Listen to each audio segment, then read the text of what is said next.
Good morning, folks. Good afternoon, actually. First off, my apologies for being late today. I had an obligation this morning I simply had to take care of. Ran a little bit later than I planned on, and here we are, a little bit late. Um, anyway, we've got quite the game to talk about.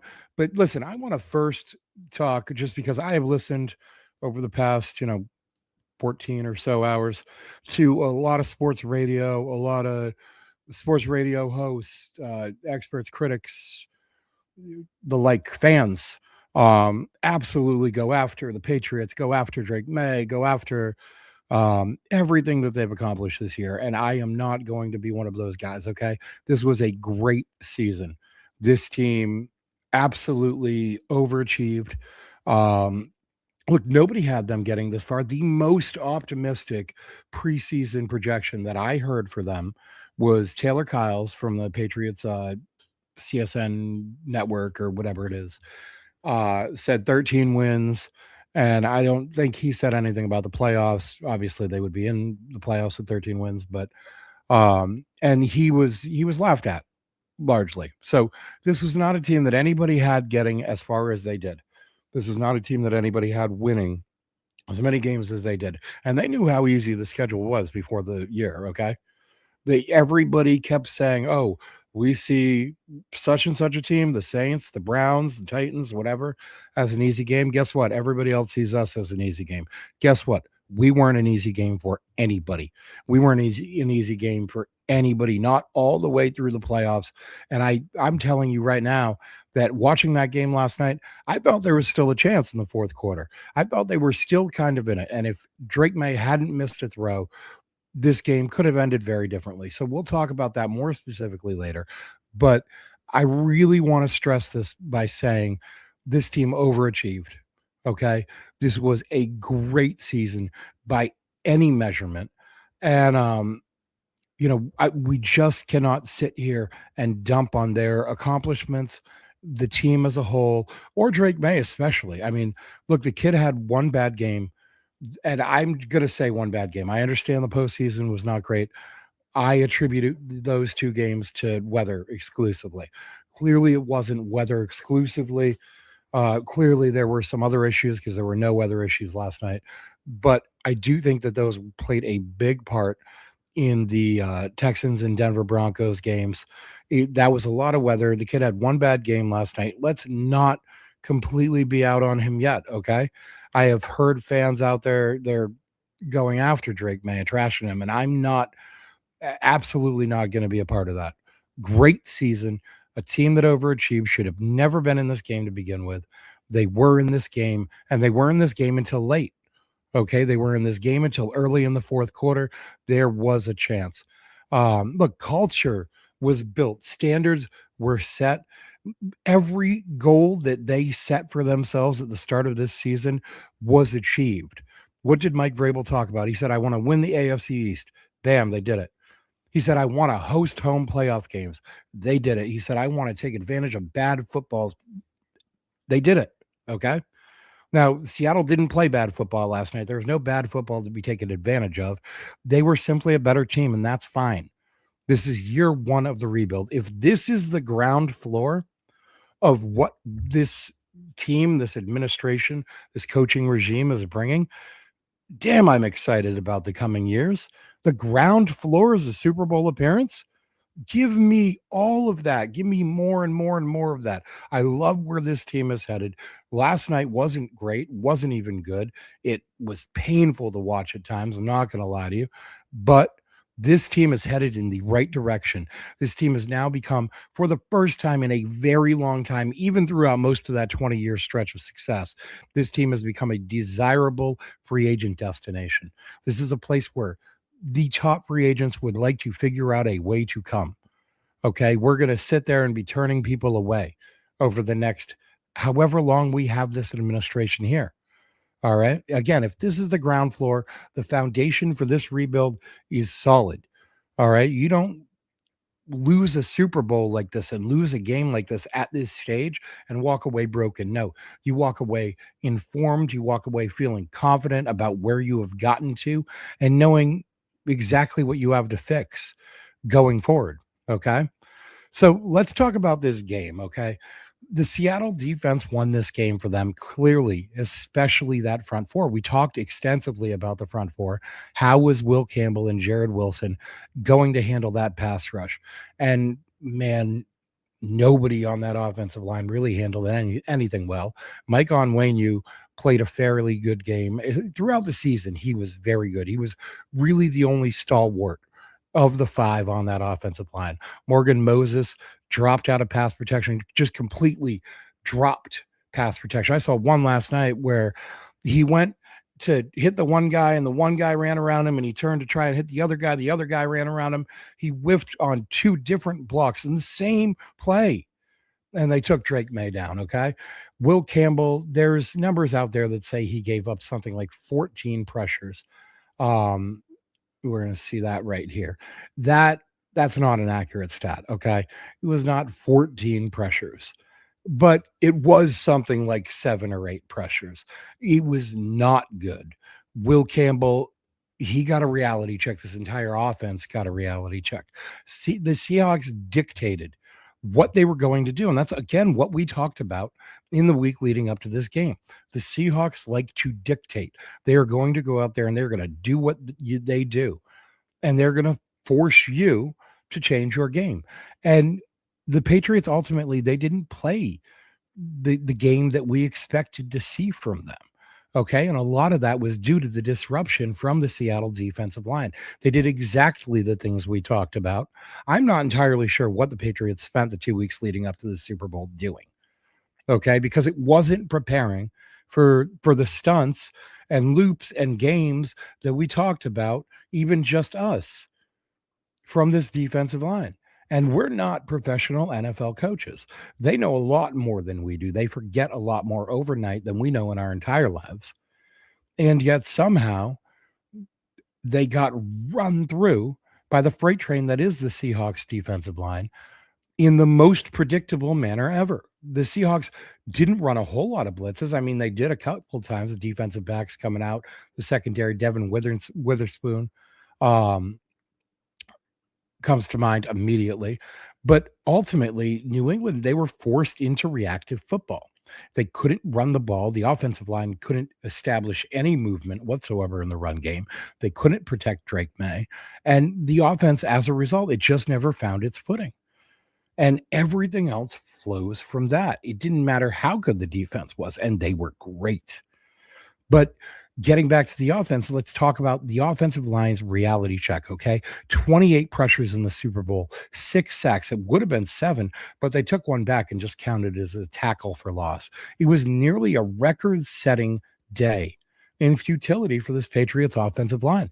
They gave up 21 sacks during the playoffs total. Drake Maye took 21 sacks.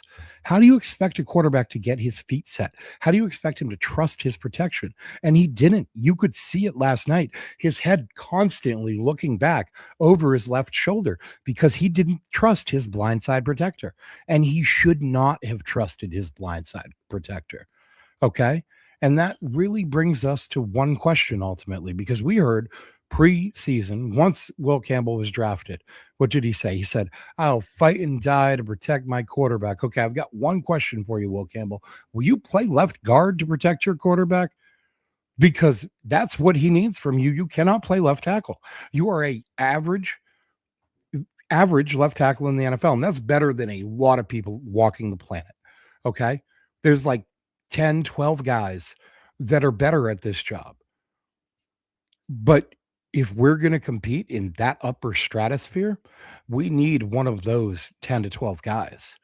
We cannot have an average left tackle who gets absolutely embarrassed by elite pass rushers. And it's not just one game. We saw it over and over and over, and it wasn't even just the playoffs. I mean, we saw Nick Herbig absolutely just run all over and all around Will Campbell in the Pittsburgh game. And there are a number of other examples throughout the year where not only just he and Jared Wilson getting lost on stunts and loops, but Will Campbell doing the thing that was always the book on Will Campbell, oversetting to the outside and getting beat on the inside. Okay, it's not just about arm length either. It's about overall length. He does not have the width in his chest. He does not have the wingspan. Okay. When you're talking about a guy who has like a 79-inch wingspan, he's covering that much space. All right. Are these other tackles out there, like prototypical tackles, you're talking 84, 85-inch wingspan. That's a significant difference. It's he's not built to be a tackle, and he has athleticism. He has enough athleticism to make up for it to an extent and to be an average serviceable left tackle in the league. And again, if you want to go back and check the receipts, check what I've said about Will Campbell since the time he was drafted. He will be a top 15 to 20 left tackle in the league from the day he's drafted. And that's going to be his ceiling, but it's also his floor. So it's good and bad, right?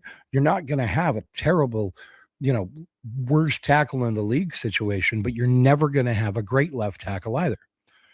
But he could potentially be a great left guard. And that's what I'd like to see this offseason. Will Campbell earned the right to fail at left tackle, and fail he did. Okay, he failed over and over and over and over again in front of all of our eyes throughout this postseason and really throughout the entire season. It's not a moral judgment. It's not an evaluation of the kid as a person. He appears to be a great kid, and I love that he is playing for the Patriots. I think he was the right draft pick, even if he plays left guard, even knowing it was a top 4 pick, and that's positional value. And there are a lot of questions about that. I don't care because he was the right player for this team. He's just not playing at the right position. Okay, you move Will Campbell into left guard. You fix the left guard spot because Jared Wilson is a dumpster fire at left guard. Riley Mills, I think his name is, on Seattle, came in for 5 snaps yesterday. 5 snaps.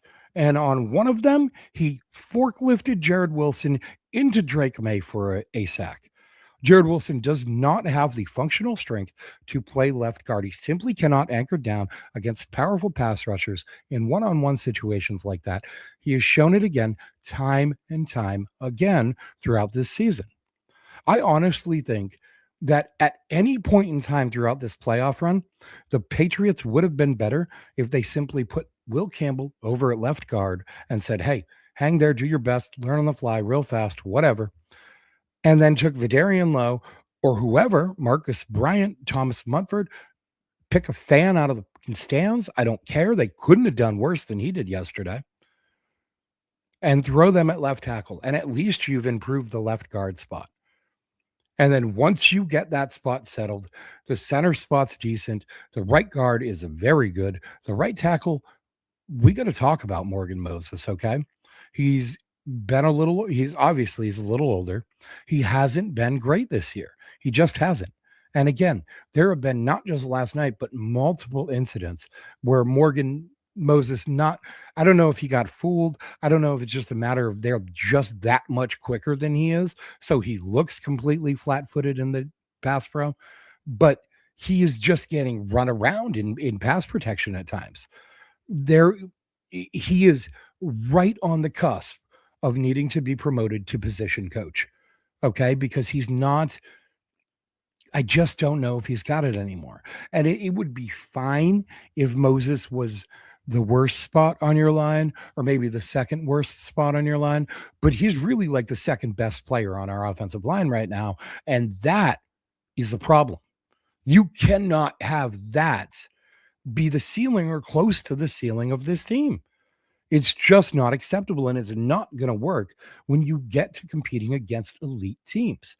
I heard somebody say it this morning. I think it was Sam Monson over on PFF, who, by the way, is the complete idiot that gave an MVP vote to Justin Herbert, which, should have gone to Drake Maye or someone who it made sense to, right? Matt Stafford, whatever, I don't know. Anyway, he's the idiot who voted for Justin Herbert. One first place vote Justin Herbert got, it was that guy. But he was talking about it today, and he's not a general idiot. That was just a particularly stupid vote. But he was talking today, and he said, when you have an average left tackle That left tackle can play well enough throughout the regular season in most of your games. But when he goes up and against an elite pass rusher, he's going to get beat embarrassingly. And oftentimes you'll end up seeing the fan base just hating that guy, despite the fact he is actually a serviceable left tackle. He just can't go up against elite competition. And that's fine if you don't want to be in situations where you're playing elite competition. If you project yourself for, a long run of mediocrity, great. Then let's have Will Campbell start at left tackle. And we don't really give a shit when we go up against elite teams. We're just going to get the crap beaten out of us. No, I would rather have a left tackle whose ceiling is very high. Okay, not a left tackle whose ceiling is middle of the league. That's just simply how it is. All right, I'm not going to beat up on Will Campbell the whole time. And I'm not going to, and I don't intend to beat up on Jared Wilson either. I would like to qualify this. Jared Wilson is going to be a very good, perhaps an excellent starting center at some point in time in this league, I believe. Okay.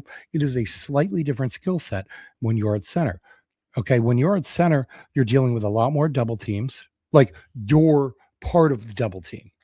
Okay. So you either go right or you go left. You either help the right guard or you help the left guard. When you're the left guard, when the center goes right, you're on your own. And when Jared Wilson's on his own, Drake Maye is in trouble. Okay. So when he's the center and it's about quick thinking, it's about agility. And we've seen quick thinking out of Jared Wilson, right? The easiest example and the easiest way to quantify that is to say, look at the times the ball gets dropped on the ground right by the O line. More often than not, it's Jared Wilson on top of it. He's quick thinking in the moment, very agile, very athletic. They talked about him. I remember his teammates in training camp when people were asked, hey, there's all these new guys in here, all these new kids. Anybody jump off anybody jump off the practice field to you? And they talked about Jared Wilson and his athleticism. All right. He has the tools to be a very good starting center in this league. And I think if you give him the opportunity to compete with Garrett Bradbury this summer there, I think that he eventually wins that job. I think you move him in, and even if he doesn't win that job, he plays backup. Okay. And he'll get experience. He'll get snaps. He'll get time. He'll get time on the practice field. He will eventually grow into that role, I believe. Again, very, very smart individual, very quick thinking, very athletic, just doesn't have that strength and that base that you need at left guard to go one-on-one against the Riley Mills of the world. And Riley Mills, unfortunately, showed us that in demonstrative fashion last night. Okay. This wasn't about effort. This wasn't about toughness. It was a structural mismatch. It was a personnel mismatch. And this is a more complete team that we're facing. We are in year 1 of our rebuild.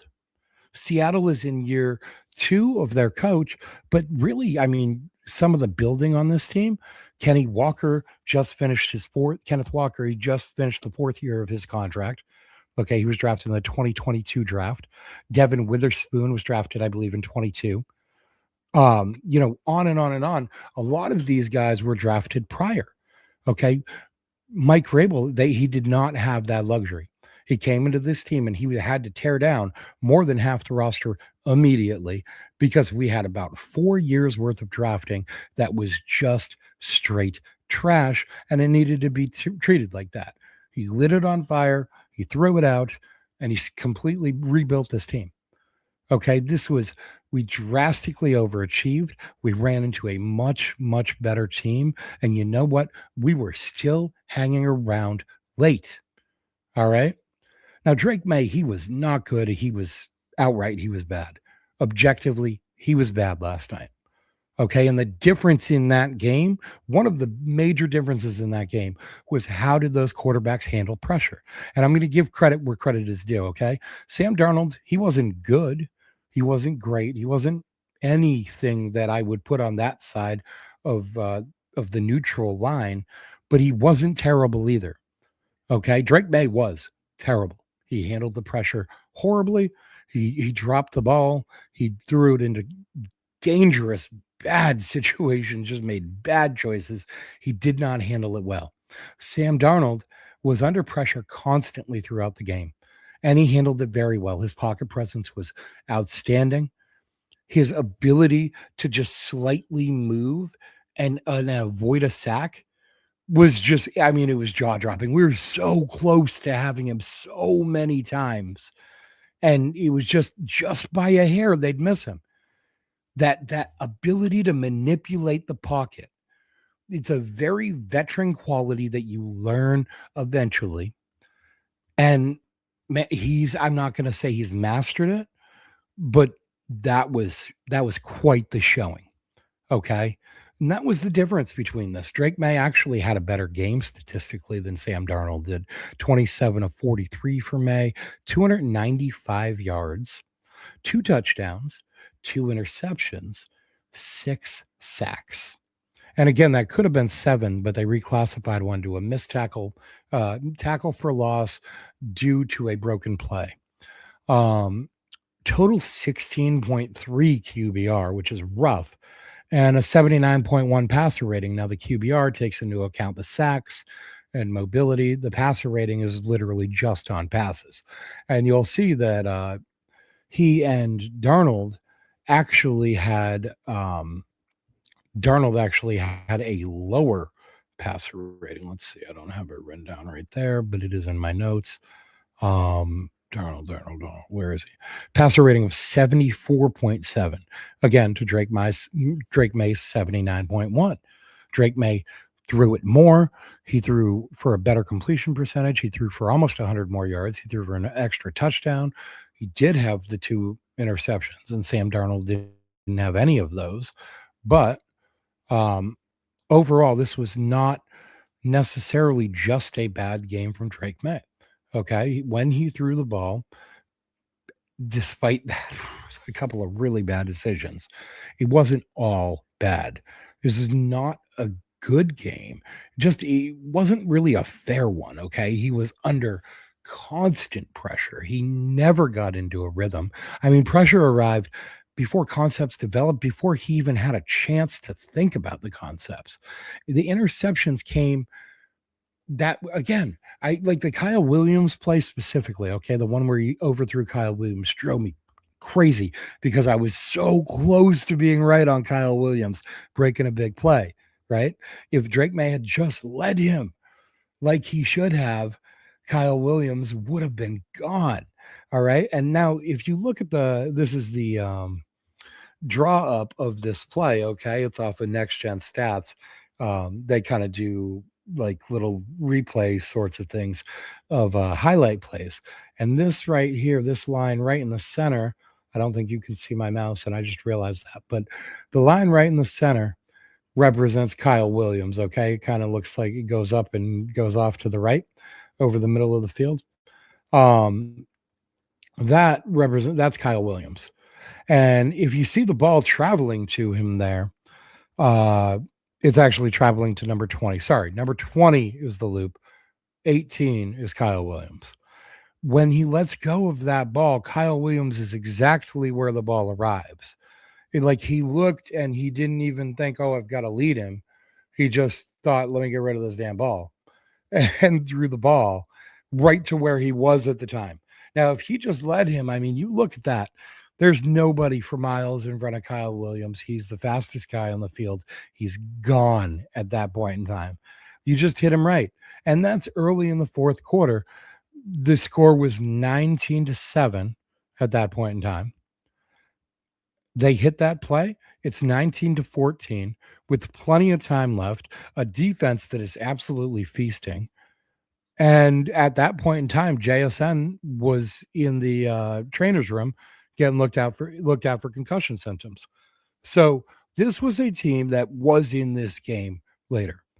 Now, had he just not made that one bad decision, it would have been, this game could have been a little bit different. Okay. He's trying to force throws, and you saw it a couple times. He's trying to force throws into double and triple coverage.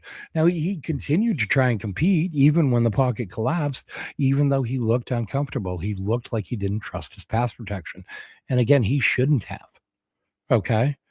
Now, I do also want to mention offensively, look, They could not run it anywhere. This was vanilla play calling from Josh McDaniels, and I just can't explain it. All right. I don't know what they were doing for 2 weeks prior to this game. They no wrinkles in the game plan. If anything, they stripped it down entirely, oversimplified it. And I don't know why they did that, because Seattle's known for kind of not oversimplifying, but kind of, they just play in one defense. They do a lot of stunts on the line and they say, come beat us. We're better than you. And the Patriots said, well, screw it. We're not going to do anything clever. We're just going to hope we're better than you. And we're not. And I mean, that should have been a known thing coming into the game. Like we knew that so they simplified this game plan. They went away from everything that got us there. I mean, Thayer Munford, who had been an outstanding weapon for us with a 6 offensive linemen on the field. He had been very, very good at that. He played 1 snap in this game, just the one snap. Jack Westover, who's been a fun little tool for us at times, he's brought a couple different little wrinkles to this offense, brought some exciting moments. 5 snaps. 5 snaps, no touches, nothing. What are we doing? It was so vanilla. People talked before the game about expecting trick plays and so on and so forth. None of that. I mean, we really just lined up in a drop back and said, come get Maye. And they did. They came and got Maye. We didn't react to that. We didn't know it. No halftime adjustments, no bootlegs, no use of Maye's mobility. Really, the only use of his mobility was trying to survive himself. You saw no quarterback designed runs, really. You saw none of that. None of that. What was Josh McDaniels doing for 2 weeks? I've been the biggest defender, the biggest supporter of Josh McDaniels all season long.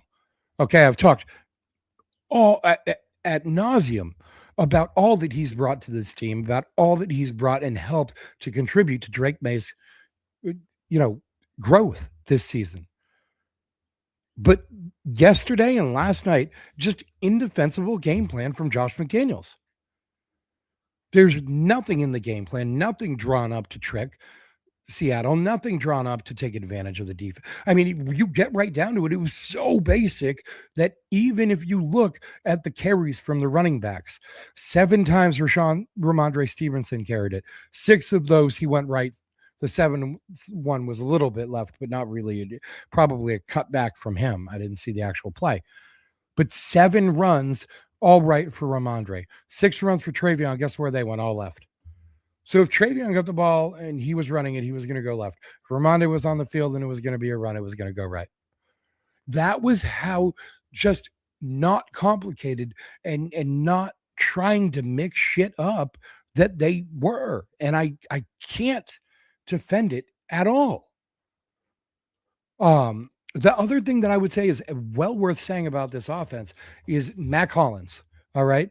Mack Hollins was my, what is Tommy that used to do the Celtics, Tommy Heinsohn, Tommy Play or whatever, Tommy Player of the Day, Mack Hollins. Okay.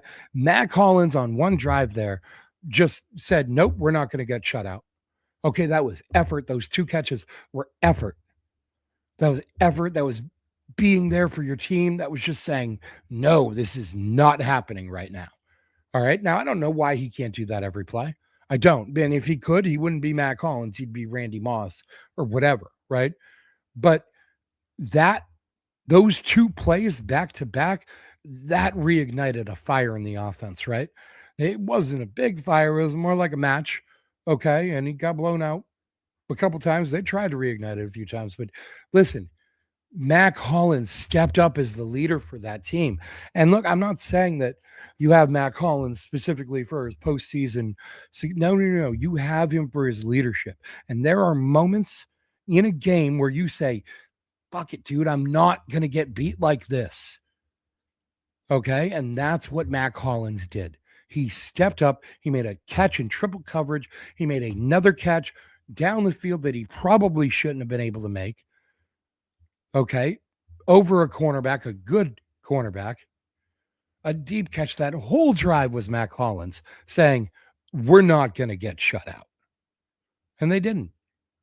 All right. And they built a little bit off that. I mean, again, they had another touchdown later. But look, they never really got into rhythm. It was a learning experience at the end of the day. It's not an indictment of this team. This is a foundational building block. When you way overachieve, you don't criticize the person because they can't do everything, right? So it's not time to mail it in on this team. It's not time to call Drake Maye a choke artist or a failure or any of that.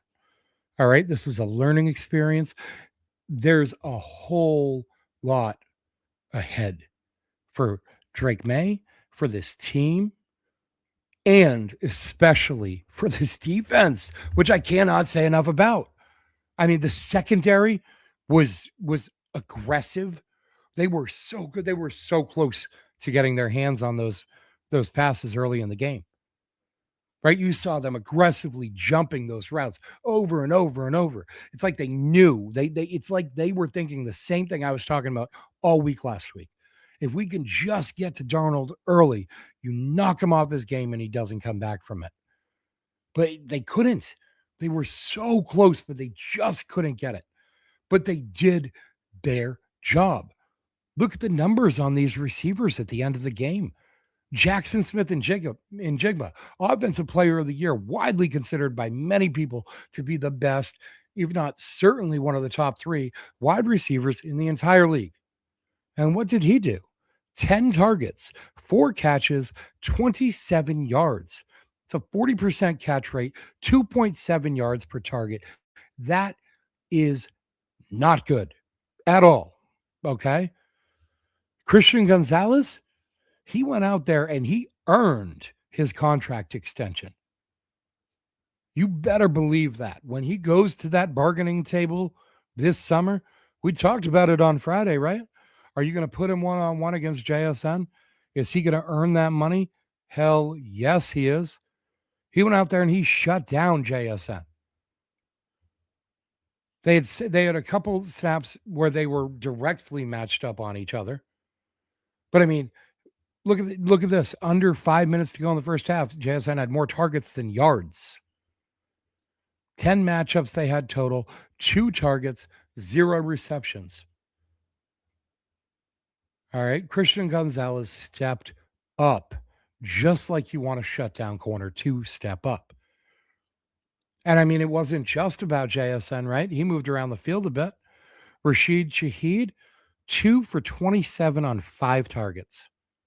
Again, 40% catch rate. Right? Again, very low. I mean, it's about what, 5 yard per target, give or take. Not great. Now, Cooper Kupp, 6 for 61 on 12 targets. That's a 50% catch rate. And then our Achilles heel all year, A.J. Barner, 4 for 54 and a touchdown on 4 targets. Now, man, maybe they should have targeted Barner more, I guess. I don't know. Glad they didn't. But what I can say is that our secondary absolutely stepped up, brought their A game, and played hard. Christian Gonzalez shut down his opponent and earned that big paycheck he's going to be asking for this summer. And Craig Woodson, a 4th-round rookie safety out of Cal that nobody knew. Okay, when the Patriots drafted him at pick 105 last spring, we saw the coaching room cheer. And all the local reporters were trying to figure out what they were cheering about. They hadn't heard of Craig Woodson, most of them, and the couple that had didn't really know much about him or what he was going to be. But I'll tell you what he is going to be and what he is right now. He is an absolute dog. 10 tackles, 3 tackles for loss, 2 pass deflections. He was everywhere. Every time the defense was making a play, every time they needed a play, who showed up? Number 31, Craig Woodson. Boom, making the tackle. Boom, tipping the pass. Everything they needed from this kid, they got. He led the team in snaps this entire season. He was on the field for, I believe, 100% of their snaps in last night's game. He has been one of the most, if not the most integral players in this defense, an unsung hero of this defense. All right. Oh, I see a comment in the chat here. Drew Bledsoe made it to the Super Bowl back when everything started with the Pats. We lose that game, I believe, but the team said we will be back. Yeah, exactly. Look, it's not the end of it, okay? And that was 96. Drew Bledsoe was the quarterback of that team. Actually, that was when I started my Patriots fandom. Okay, so little sidetrack here. I lived in Lawrence at the time. I was 15, 16 years old, something like that. They were headed off for the Green Bay Packers Super Bowl, right? And I remember listening to the radio and the radio having some crazy competition. It was a fake competition. It was a prank. And they had some Packers fan. They were having the Packers fan like prank their neighbors or something with just a cheese head on, running around their neighborhood naked. And they didn't end up paying off the bet or whatever. Anyway, sidetrack off the sidetrack. But we went to me and a bunch of my buddies went to the Super Bowl send-off rally. And there was Bledsoe and there was the whole team. Sam Gash was on that team. Curtis Martin was on that team. Who else? Was Ben Coates still on that team? Man, it was so long ago. I'd have to look up the roster. But I pushed my way to the front as I do in crowds. Guess we should have known back then I was going to be good at crowd control, right? But I pushed my way to the front. Me and all my buddies right on the fence. We were 15, 20 feet from the team. And right then, I mean, it wasn't about the Patriots. It wasn't about the Super Bowl. It wasn't about, getting on when the going was good or any of that. But it was right then. It was like, man, this is the closest I had ever been to somebody famous, to an athlete, to any of that. And it just felt like right then I was like, you know what? This is going to be my team. This is the team that I like, and look, I always cheered for Boston sports, always cheered for New England sports, always. But I never felt that way about the Celtics. I never felt that way about the Red Sox. I felt that way about the Patriots. At one point in my life, one day in my life, I felt that way. And that was right before that Super Bowl win that Mike just mentioned. And he's right. It wasn't the end of the world. It was a few years later that we ended up going back, but we did end up going back and we ended up setting off a dynasty. And, I think that the future here is absolutely sky high. Okay. We have an incredible defense to build off of. We've got a couple key pieces on the offense. We know exactly where our weaknesses are. And we're going to talk a lot more in the coming days and weeks about A, what the Patriots' needs are, B, what their options in free agency are. Number one, who we need to let go. But number two, also who we need to think about going to get. And number three, our draft options and what we should be looking for in the draft, what this draft has to offer, and what we can best target at 31. But not only at 31, because teams aren't just made there, right, in the first round. In fact, the bulk of picks happen on day 3. The bulk of the rounds happen on day 3. 4 out of 7 rounds happen on day 3. First 3 rounds happen over the first 2 days. 4 out of 7 on day 3. We have, I believe, 12 picks coming into this draft, and 9 of them are going to be on day 3. So we are going to be going deep into this draft class over the coming weeks, and we're going to find the guys in this draft class that are going to help this team get over the top. All right. I'm going to bring you background information, character information, stats, measurements, measurables, athleticism, scores, pro day results, every bit of information that you're going to need to know about the guys that I think this Patriots team is going to be or needs to be targeting. We'll go over entire groups at the various positions that we need to add talent at. So let's talk about where the defense did fall short, though, because the run game was a problem. Okay. And for this defense all year long, they had done a great job stopping the run. But it was thought of that their weakness was going to be outside the tackles on outside runs. And man, the Seahawks found that immediately and just worked it. I mean, Kenneth Walker, 27 carries, 135 yards, 114 of those yards were wide left or wide right. Wasn't a secret what he was doing, right? I mean, 21 yards between the tackles, 114 wide left or wide right. So you know where he's getting those yards. It got so bad with the linebackers that, again, Craig Woodson was stepping up and making tackles. He had 3 tackles for loss, 3 in the backfield. That's linebacker work he's doing. Okay, we got friggin' Jack Gibbons out there, who's a great guy. I'm sure everything I've seen of him appears to be a great guy. All right, he is smart, intelligent, hardworking. Vrabel loves him because he's got a history with him, but he doesn't belong in the Super Bowl on the field playing. He belongs on a practice squad. He belongs getting a promotion to position coach. I don't know if that's a promotion. I keep saying it that way, but whatever. Gibbons does not belong on a Super Bowl roster. Okay, we shouldn't see that. All right, these are the guys. But again, this is year one. Okay. They've put in the guys for their culture. They've set the base of their expectations and their standards. They will continue the purge of the guys who do not fit this roster, do not fit this culture, do not fit where this team is going in this offseason. And again, we're going to talk more about that. Sorry, little sidetrack again. Kenneth Walker, 114 yards to the outside out of his 135. Not pretty, all right? But this kid, he's a great running back.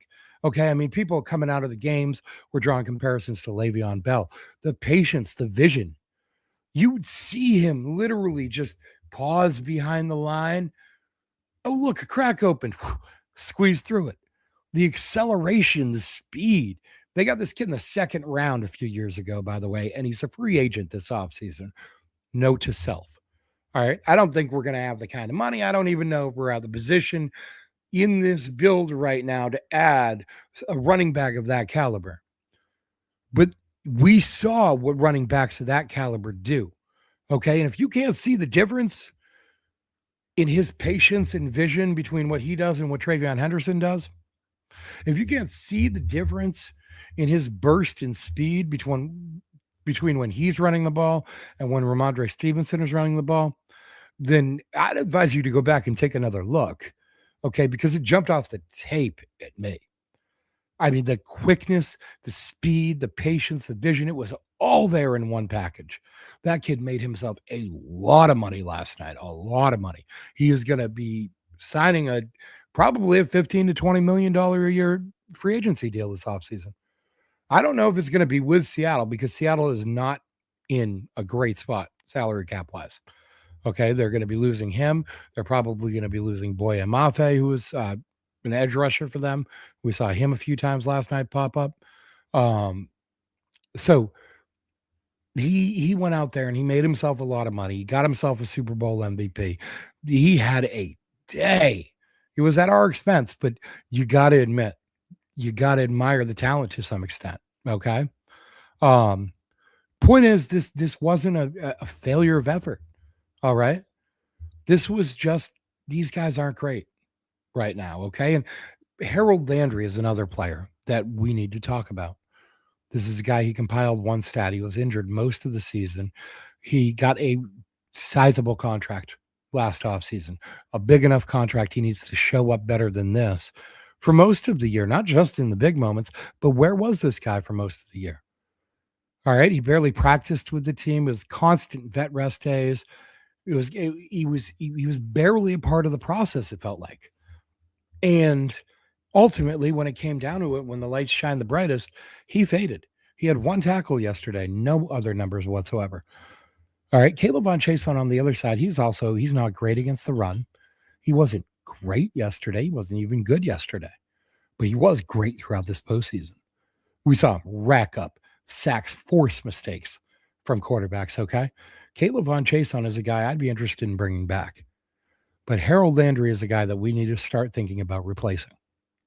We need a legitimate pass rusher who's got the juice to get after and chase down the quarterback. Sam Darnold was out running Harold Landry and getting away from him. Sam freaking Darnold is not Lamar Jackson. He has no business outrunning anybody.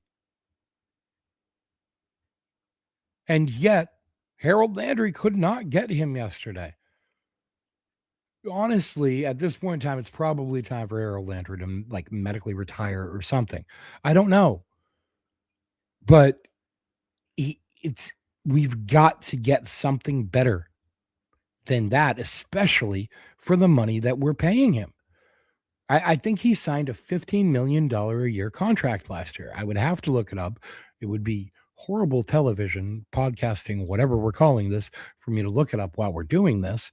But it was somewhere in the neighborhood of 14, 15 million a year. For what? All right. We need to improve some spots on this roster and getting a better edge who can help a little bit in the run game while getting after the quarterback, and maybe getting a linebacker who belongs in this freaking game to begin with, not on a practice squad, would be a great place to start. Now, the Patriots pass rush, I mean, we just started talking about it. What friggin' pass rush? Beyond Milton Williams, what pass rush? Okay? Harold Landry, Caleb Von Chason, it wasn't good, right? They couldn't consistently collapse the pocket from the outside.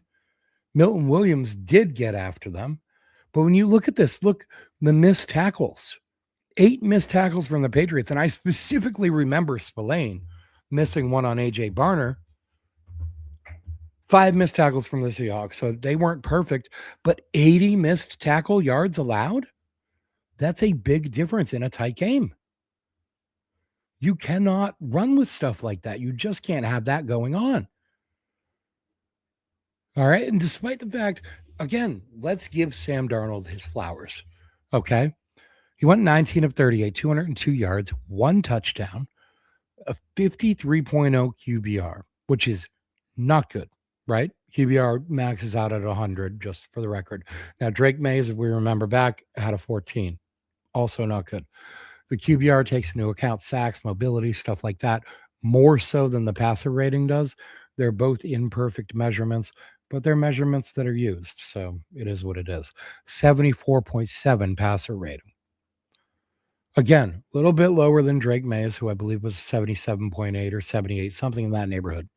He took just the 1 sack for 8 yards, Darnold did. And he actually had a couple points where he broke out of the pocket and made little runs, little scrambles that picked up chunks of yardage. All right. He didn't play great. He didn't even play good, but he didn't play terrible. He didn't lose the game. He wasn't the reason they won, but he wasn't the reason they lost.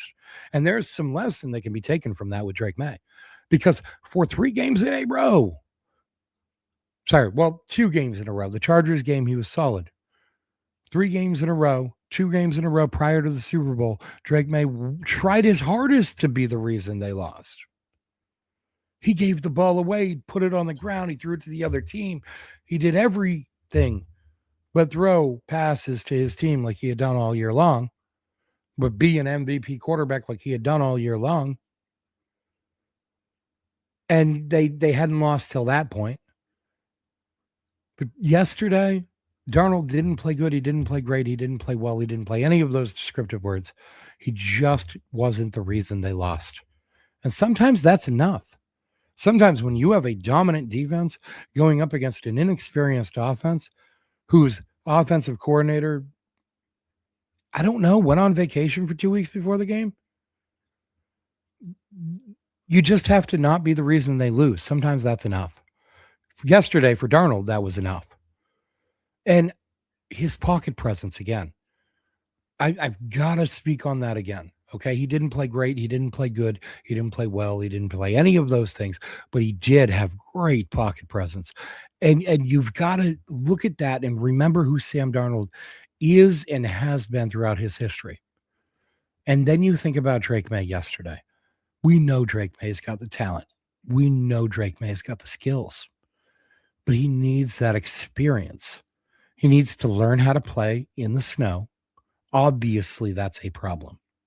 but he also needs to learn how to handle the pressure. And I don't think it's the pressure of the big moment with Drake yet. I don't think it is. I think it's the pressure of the pass rush because he had that seeing ghosts look in his face yesterday.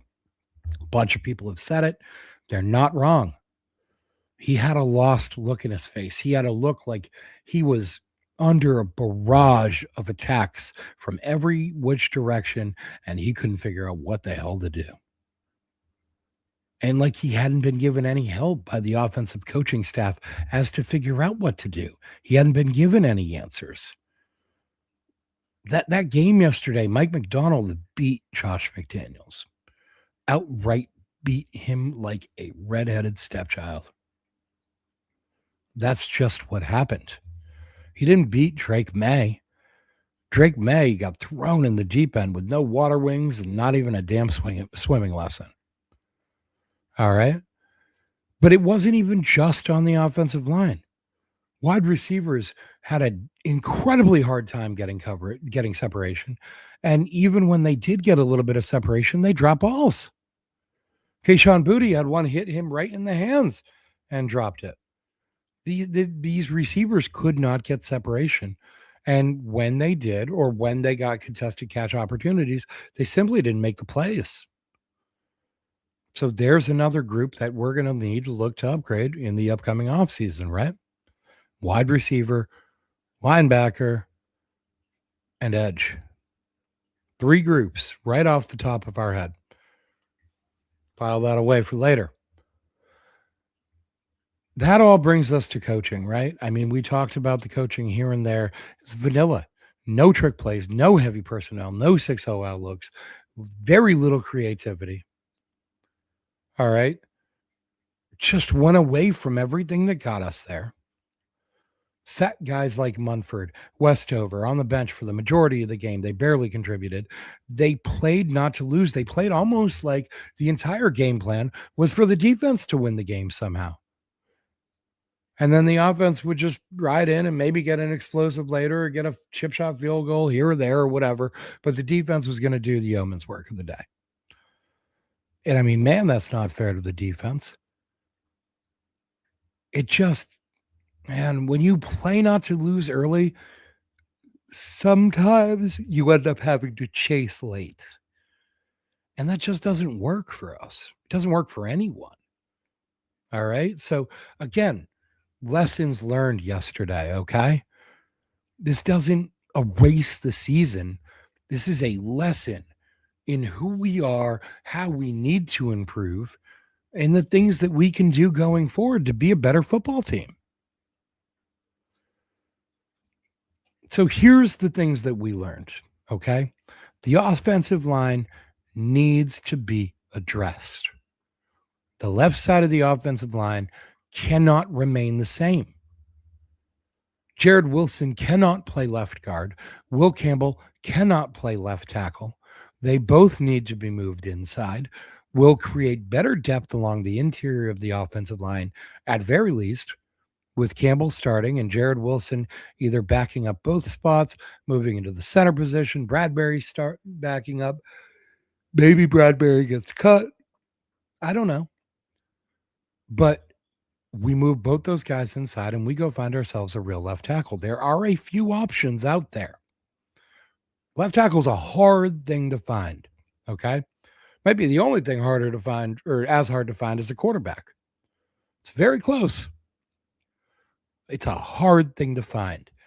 But I tell you what, I have already been scouring the free agent pool.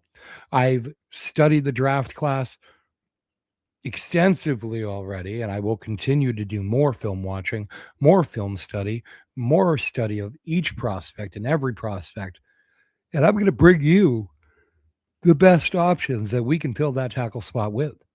Because there are a number of options in the draft that I think are quite interesting, both round 1, round day 2, rounds 2 and 3, and even on day 3, there are some options that I think are worth exploring. And I think there are a few sneaky targets in free agency. There are some guys that we can sit here and talk about. That's what we're going to do. We're going to start that on Wednesday. Drake Maye, he needs protection before you can get an honest evaluation out of him. Okay, last year he didn't have a real coaching staff or a real offensive line. Now at least he's got a real coaching staff. We're working on the offensive line bit. Sorry. We're working on the offensive line bit. Okay. But the jury is still out on this kid. And there's nobody that's going to just go trashing this kid. Legitimately. Let's give him some real offensive line. Let's give him some real weapons. And then let's find out exactly what he is. So far, he's looked pretty damn good. Now, that defense on the other side of the ball, it's a lot closer than people think. The secondary is a real strength. The defensive line, the interior of that's a nightmare for opposing quarterbacks. The edges could use some work, but they're not terrible. Okay, the linebacking unit needs work. All right. Need to add one. We may need to replace one. But the culture is real. Okay. And the way this team plays for each other and plays together, that's a real thing.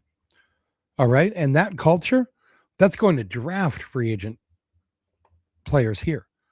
Not draft, attract free agent players here. Sorry. We've already seen that talk start, right? Max Crosby telling Diana Rossini recently that he was interested in playing for Mike Vrabel. And who wouldn't be? Why wouldn't you want to play for this guy? Right? So this is, again, become an attractive free agent destination. Veterans, they want structure, but they want a coach they believe in. And young players see opportunity, an opportunity to scratch their way up from walking on maybe an undrafted free agent status, something along those lines, to being rewarded for the effort they put in. All right. This is a team on an upward trajectory. Again, if a Super Bowl appearance is the ground floor of this coaching regime, man, I am signed up for what's next. This team did not fluke its way into here. I don't give a shit about an easy schedule or any of that talk. All right. You can only play the guys that are in front of you. And what did they do to them? They decimated them. One after another, after another, after another, after another. Okay. You often see teams trip up, lose to teams they shouldn't along the way. But no, not these Patriots. They only lost to the team they should have at the end. I mean, they lost to the Bills at home in a very, very close game. It's fine. That's a good, good team. And then they lost to Seattle at the end. Those first 3 weeks, whatever. They're figuring things out. They're installing a new plan. Fine. Okay. But after that, the Bills, it was only teams that should beat them, that should give them a hard game. When they played teams in front of them that they should have handled, they did handle them. Okay. And you can only play the teams in front of you. This loss, this Super Bowl loss, it doesn't close any kind of window. This window is wide open. 50-year-old head coach, a 23-year-old starting quarterback. All the promise in the world in front of them. Just opens clarity. Opens clarity in knowing what they are and knowing what they aren't, for sure. Okay, we talked earlier about giving Will Campbell the opportunity to fail. That's what we've given him, right? He had the opportunity to fail. Now he's failed. Now we know. We know for sure that's a step in the right direction. All right. I mean, last night it hurt, but it also told us exactly what needs to happen next. And that's how real teams get built. Okay. They don't get built overnight. They don't get built in one off season. These aren't the typical standard results you see from one off season rebuild. They get built over a multitude of years. We build dynasties in New England. Okay. We build dynasties here. We don't build 1 year flash in the pan. We build dynasties here. And that takes a little bit of time sometimes. It takes a couple years sometimes. This season, this off season, They're going to continue to tear down the rest of that roster. I expect they'll get rid of a few players, maybe some names that surprise us too. We're going to talk about that. All right. They're going to continue this roster rebuild. They're going to continue instilling the culture and the environment that they want around that team. And we're going to see what they trot out there next year. I'm excited to watch it. Tomorrow morning, we're going to come to you at the regularly scheduled time of 9 a.m. We're wrapping things up here. If you have any questions, get them in the chat. I'd love to answer them. Love interacting with people watching. It's a great time for me. I hope you guys enjoy these broadcasts as much as I do. I have an excellent time doing them. Let's leave up the Gonzo picture. Actually, you know what? Road Warriors, that it is. Look, I have a great time doing them. Okay.